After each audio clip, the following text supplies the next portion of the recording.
Bhatti, please.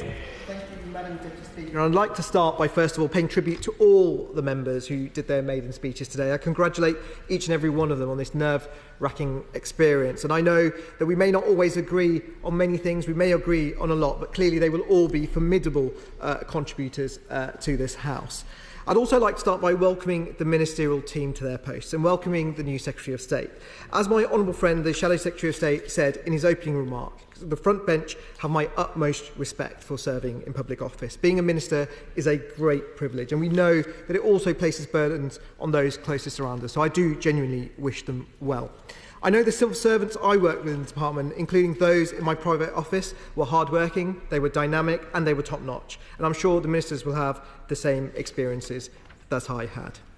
As His Majesty's opposition, of course, we will hold the government to account. We will challenge them where challenge is required. But let me be clear, our sole intention is only to ensure that the United Kingdom remains at the forefront of global innovation and technological advancement.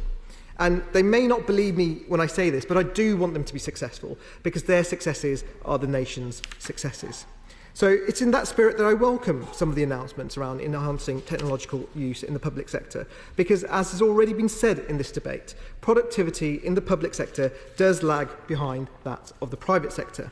And while the private sector has largely recovered from the pandemic, the public sector remains less efficient than it was before the pandemic. And this is important for two reasons. The public sector, our services that we are so privileged to have, whether it's the National Health Service or our police, to name just two, represent 20% of the national output. So improving technology in our public services means improving the very services that the British public rely on. And the second reason this is so important is that these services are funded on taxpayers' money. It's not our money. It's not the Labour Party's money, it is hard-working British people who pay those taxes for these services. So it is morally right that we all do all we can to make our public services fit for purpose and as efficient as possible. And that's why the previous Conservative government launched the Comprehensive Public Service Productivity Review to address low levels of public sector productivity.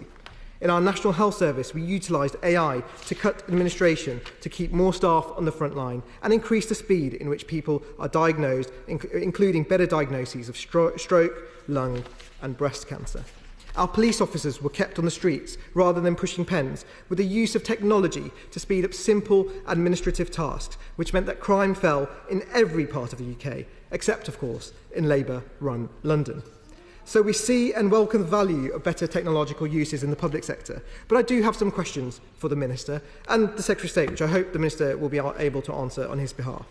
Firstly, over the summer, we were all appalled by the riots that gripped this nation and the role that social media played. Digital accessibility for our most vulnerable matters, and part of that must be that the public have trust in using social media and online platforms. Anti-Semitism and anti-Muslim incidents have seen a huge rise online, and I know ministers will have met with social media companies, including with X. So can the Minister please clarify what actions will now be taken as we move forward to ensure that social media is not used to perpetuate and amplify anti-Semitic and anti-Muslim hatred? Secondly, one of my last acts as Minister for Tech and the Digital Economy was to instruct officials in the department to start looking at reviewing and refreshing the government's digital inclusion strategy and to present options. While the timing of the general election prevented this work from making progress, there is no reason why this work can't continue now. So will the Minister confirm that she will continue with this work, and will she commit to ensuring that necessary funds are put aside so our public services are more digitally inclusive? And we on this side of the House recognise the importance of making our public services truly accessible. And as the last review occurred 10 years ago, will she commit to ensuring that the review is carried out in a timely manner? Because for our public services to be truly inclusive, they need to be digitally inclusive, and I look forward to hearing her response. I'm also keen to know what happened to the AI bill, the legislation that the Secretary of State promised so much while he was in opposition, and what he intends to do around AI regulation. Perhaps the Minister could share what assessment she's made of how many AI companies will be created as a result of his plans, how much investment will be generated, and how many new jobs will also be made. And why was the AI bill not ready for the King's speech? And the Secretary of State, I want to turn to him, because he's had a very busy summer. Whether it was productive is another question. Countries across the world are brimming with ambition, investing in some of the most exciting and transformative technologies like artificial intelligence, ensuring that they are at the forefront of global technological innovation. And let there be no doubt, this is a global race. And I already fear that the Labour Party, in their first few months in office, may have already done enough to ensure that this great nation of ours never comes close to winning that race. The previous Conservative government set out an ambition to be a science and tech superpower by 2030. I note that the Secretary of State hasn't shared that ambition. So imagine my surprise when I saw that in one of the government's first big moments, one of its first big acts, was to cut £1.3 billion of investment in supercomputer capability and related research funding. The Secretary of State talks about being a partner to the tech industry. Well, as one tech entrepreneur said to me, upon hearing the news of the cutting of exascale funding, he said, with friends like these, who needs enemies? And perhaps the Secretary of State or the Minister on his behalf could clarify if he fought against this decision, or clearly, did he endorse it? Was he able to stand up to the Chancellor, or was he so intimidated by her that he lost his voice? And we know the Prime Minister was unsettled by that portrait of Margaret Thatcher. Perhaps the Secretary of State was similarly unsettled by the Chancellor. Did he even bother to fight for Britain's AI and tech entrepreneurs? Or were the trappings of ministerial office so enticing that he forgot to defend the single most investment that would have ensured that we maintain our top position in the global AI race for decades to come? But let me offer the hand of friendship.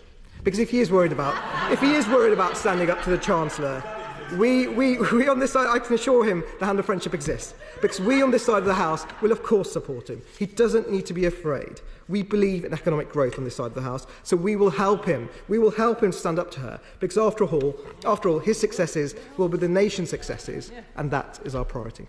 But look, let me move on from exascale, because over the summer it became clear that the Labour government had capitulated to the junior doctors and given them inflation-busting pay rises without asking for any modernisation or efficiency improvements in return. Prior to this decision, did the Secretary of State meet with the Health Secretary? Did he insist on efficiency improvements or better use of technology, or was giving to Labour's trade union paymasters more important? He did say they were joined at the hip. Perhaps he may be able to show what he did to fight for the tech entrepreneurs of this country. I note that my honourable friend for Basildon and Billericay asked a question. He did not answer it.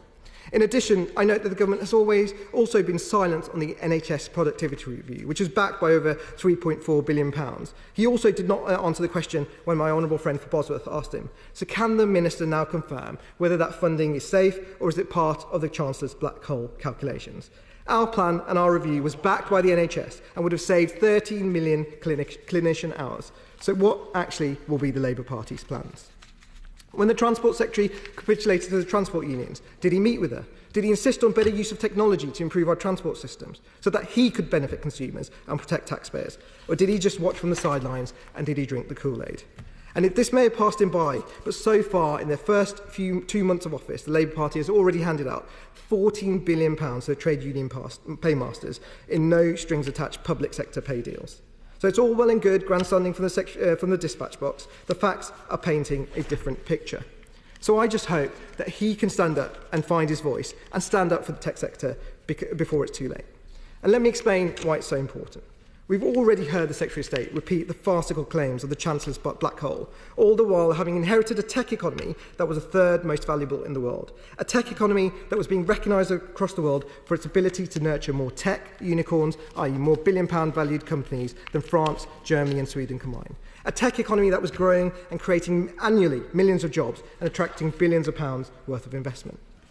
And if the Secretary of State did make the decision to cut the £1.3 billion in exascale funding, and now talks down that same tech economy, and in doing so undermines those very tech entrepreneurs, which will help fund our public services for decades to come, and he makes it less attractive for investors to invest, then he can't sincerely stand at the dispatch box and argue that he believes in economic growth. Not if his first major economic act was one of economic mutilation. So I implore the Secretary of State to go back to the Chancellor and challenge this decision. Don't let the Chancellor's political games undermine him, nor the tech industry, which has so much potential.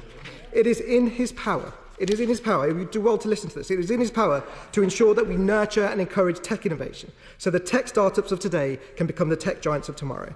And I say this to the Secretary of State. Do not squander this opportunity, or his legacy will be defined by what he didn't do rather than what he did do.